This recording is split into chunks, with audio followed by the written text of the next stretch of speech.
began a few months after Mom passed away. The house grew quiet, almost unnervingly so, as if the very walls mourned her absence.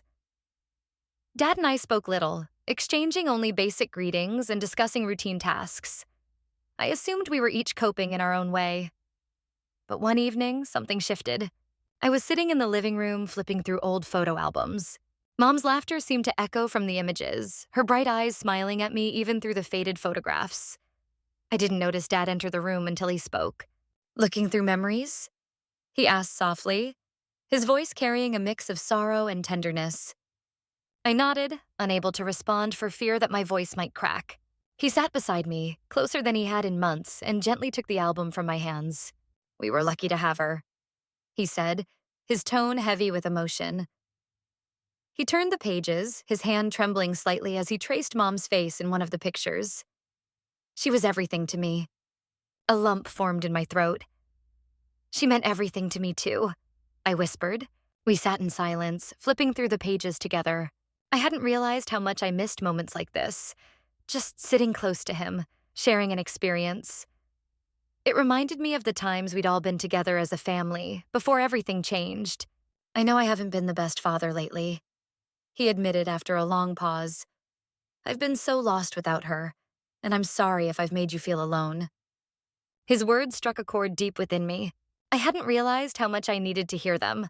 "It's been hard for both of us," I replied. "But I don't blame you, Dad." A faint smile softened the lines on his face. "You're so much like her. Kind, forgiving," he said, his voice trailing off. For a moment, I thought he might cry, but instead he placed his hand gently over mine. "I don't want to lose you too," he said, his sincerity overwhelming. I squeezed his hand in reassurance. "You won't." From that evening on, something began to shift between us.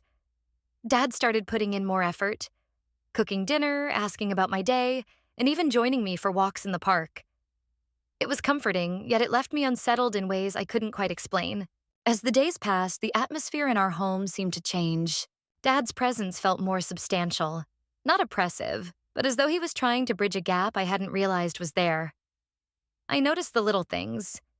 How he would pause to let me finish speaking, how he left my favorite snacks on the counter, and how he'd ask if I wanted to watch a movie together in the evenings. At first, I didn't think much of it. We were both adjusting to life without Mom, and I figured we were supporting each other in the ways we could. But then something happened that left me feeling uneasy. One evening, I came downstairs to find Dad on the couch, flipping through TV channels. When he saw me, his face brightened with a smile. "Hey," he said, patting the seat beside him. "Why don't you join me? We haven't done this in a while." I hesitated, a sudden discomfort knotting in my stomach. I had grown used to sitting on the other side of the room during these moments, but tonight felt different. His invitation didn't seem casual. It felt like a call to closeness. Reluctantly, I sat beside him, trying to shake the strange feeling. As the movie played, his arm brushed against mine. I could tell he was trying to be subtle, but the contact lingered longer than it should have. I stiffened, unsure how to react. I told myself it was nothing, a mistake, my imagination. We were grieving, and this was just his way of seeking comfort, right? But the next day, it happened again. We were sitting at the kitchen table when he reached across to hand me a cup of coffee. His fingers brushed mine and lingered. When I looked up, I saw something in his eyes. Something unfamiliar. For a moment, neither of us spoke. The air felt thick, charged, as though we were both holding our breath. "I'm sorry," Dad said quickly, pulling his hand back. His face reddened slightly, and he looked away. "I didn't mean to make you uncomfortable." My heart raced, but I forced myself to respond. "It's fine, Dad," I said, though I wasn't sure I believed it. That afternoon, I went for a long walk to clear my head. I couldn't stop thinking about what had happened. Was I reading too much into it? Or was there more to his behavior? When I returned home, I found Dad sitting in the living room, staring out the window. He looked lost in thought, as though battling something within himself. I hesitated, unsure of what to say. Part of me wanted to ask him about what had happened, to get some clarity. But another part of me was afraid of the answer. "Are you okay?" I finally asked, my voice tentative. He turned to face me, his expression tired but soft. I'm just trying to figure things out, he said quietly. This has been hard for both of us, and I don't know how to make it better. The vulnerability in his voice made me want to reach out and comfort him, just as he had tried to comfort me. But the unease in my chest wouldn't go away. After that moment, I couldn't shake the feeling that things between us were starting to blur. I kept telling myself it was just grief, that we were both struggling in our own ways. But every time Dad got too close, my heart raced, and I couldn't help feeling that there was something deeper at play. A few days later, I was in my room studying when Dad knocked softly on the door. Can we talk for a minute? He asked. I set my pen down and nodded, trying to keep calm. I could hear the tension in his voice, the weight of something unspoken, though I wasn't sure if I was ready to face it. He sat on the edge of my bed, his hands clasped tightly together. I know things have been strange, he began, his voice low. I've been thinking about everything that's happened lately, and I don't want you to feel uncomfortable. I stared at him, unsure of how to respond. The past few days had been filled with unspoken words and gestures that left me confused and uneasy. I've been trying so hard to hold it together for you, he continued. But I think I've been leaning on you more than I should. I'm sorry if I've crossed a line. I don't know how to handle this without your mom. His words stirred a deep ache in my heart, but they also left me uneasy. I knew he was grieving, but the way he looked at me felt different from the fatherly love I had always known. It was as though he was searching for something in me, something beyond the comfort a daughter could provide. I understand, Dad, I said, my voice trembling slightly. I know it's been hard for both of us, but we have to be careful, okay? I can't feel like I'm the one holding everything together. I know, he responded quietly. That's not what I want. It's just, sometimes I feel like you're all I have left. His words hung heavy in the air, like a weight pressing down on both of us. I didn't know how to reply without sounding cold or distant. I didn't want to push him away, but I also didn't know how to support him without compromising my own sense of comfort. Over the next few days, the strain between us grew more noticeable. Dad became even more attentive, constantly checking in on me and offering to help with things I didn't need assistance with.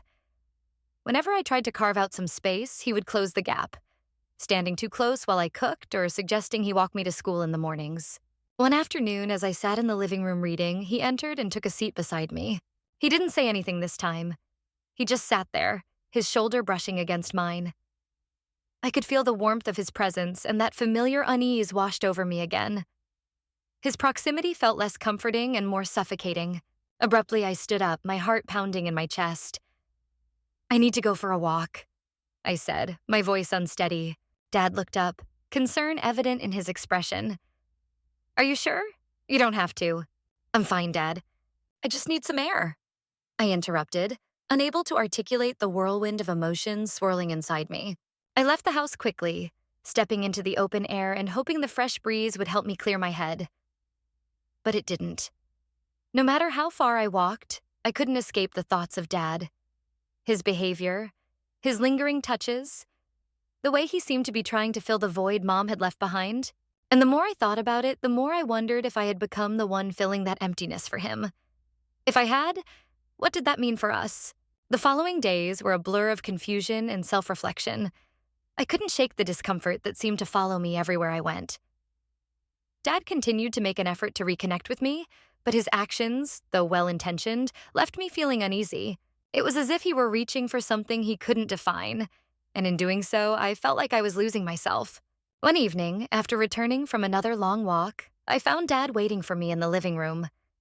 He was seated on the couch, his hands folded in his lap as though he'd been lost in deep thought. I've been doing a lot of thinking, he said as soon as I stepped inside. I know I've been acting differently lately. I don't want to make you uncomfortable, but I think I've come to a realization. I stayed silent, unsure of where the conversation was headed. The seriousness in his tone made me brace myself for what was coming. I've been trying to make up for everything I lost, he continued, his voice quieter now. But I've been leaning on you too much. You're not Mom, and I've been asking things of you that aren't fair. I'm sorry if I've made you feel like I was expecting something from you that I shouldn't have. His words lingered in the air, heavy and profound. Relief washed over me, though it was tinged with lingering confusion. He was finally acknowledging it. recognizing that his actions had crossed a line, even if unintentionally. I don't want to lose you too, he said softly, his voice filled with vulnerability. But I know I need to figure out how to heal without putting that burden on you. For the first time, it felt like we were finally on the same page. The tension that had been building between us began to ease, and I felt a subtle shift in the way I saw him. His grief had been overwhelming, and while it had led him to seek solace in ways I struggled to understand, I now realized he wasn't trying to replace Mom. He was just as lost as I was. We'll get through this, I said, my voice steadier than I expected. Both of us will, but we need to find our own ways to heal. Together, but also separately. Dad nodded, the weight on his face lifting ever so slightly. For the first time in months, he looked like a father again. Strong yet vulnerable, genuinely trying to do what was best for both of us. From that moment, things started to improve. We found a new rhythm, one that allowed us to grieve in our own ways without overstepping boundaries. There were still tough days, times when I felt the absence of Mom more acutely than I wanted to. But we learned to lean on each other in healthier, more balanced ways. It wasn't easy, and it certainly wasn't perfect, but it was the start of something different. A way forward that honored Mom's memory while allowing Dad and me to heal without the weight of misplaced expectations. In that healing, I discovered something important. While we may never fully understand the aftermath of losing Mom, we could still move forward. With love, respect, and a renewed connection that didn't ask too much of either of us.